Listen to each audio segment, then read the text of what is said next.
Alright, I'm going to go over some electrical basics. Now, the only tools I really use for testing electrical is a 12-volt test light and a voltmeter that has a continuity test mode. Alright, so the first thing I'm going to test is ground.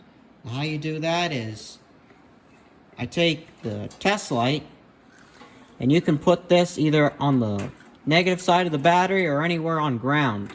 This is a ground cable on this tractor. So, next thing I'm going to do is take the probe, touch it with the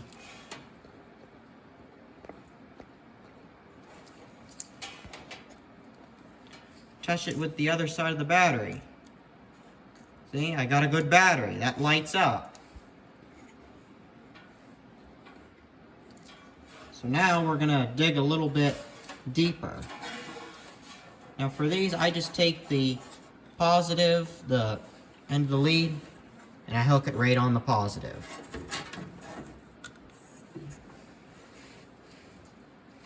Now the first thing I'm going to check is this fuse.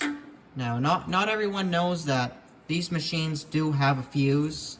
I see somebody's wrapped this one up in some tape for whatever reason. So I'm just going to remove that real quick, and we'll test the fuse.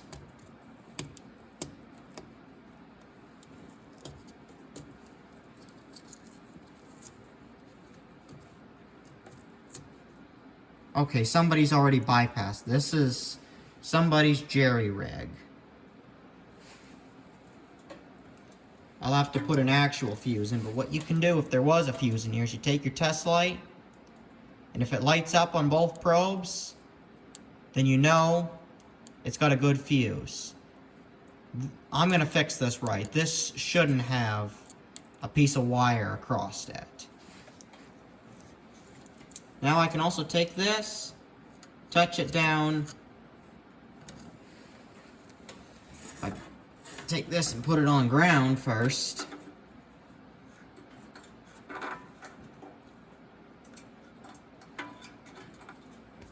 I can touch the end of the cable where it goes the solenoid, lights up. Now how to test these other two is you put your probe on it, turn the key to the turnover position. See, that lights up. That side's good. How about this side? That lights up too. So I know now it's getting juice to the starter. If I even take the cable that goes to the starter, which is right here, I can put the probe in it, turn the key, lights up. So I know it's getting juice to the starter. Another thing you might want to check for is, and that's if your machine has one of these electric PTOs. Now you can test that, turn the key to the on position, and listen closely. It's clicking, so I know this switch is good and the safety is good. Now there's a seat safety switch that's already been bypassed by someone, and then up in here on this model there's a safety switch for the neutral, and this is where the continuity tester comes in. There's a couple of plugs, you unplug them and you put your meter on it. You put it in the, so it's not contact. And it shouldn't beep or light up if you got one that lights up. Now when you do contact it, it should beep or light up. Now for the safety switch you put one on the other side.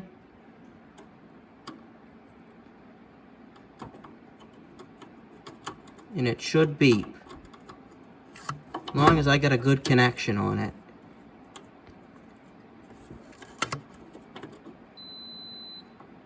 There, that's got a good connection. Now if I take it out of gear,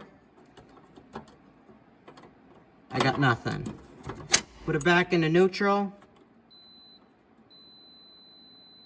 So I know this safety switch is good. Something else you might want to check is the key switch. Now this key switch is no good.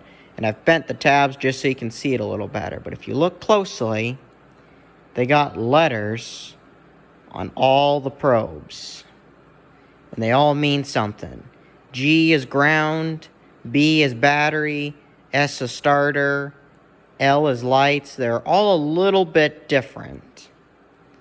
And what you'd want to test for is you could hook your continuity tester right on ground and see if it grounds right onto the body of the key switch. But then if you want to check to see if the start works, you put one probe on battery, the other on starter, put the key in, turn it to the turnover position, and if it beeps, then you know the switch is good. Now I know I didn't cover over everything. These are just basics on what you'd want to look for when you turn your key and nothing happens. One more thing that you might want to look for is, are your cables tight on the battery? Everything electrical needs to be tight. You shouldn't be able to move the cables. It doesn't need to be ridiculously tight, but you shouldn't be able to, turn the cables. Hope this was helpful to someone.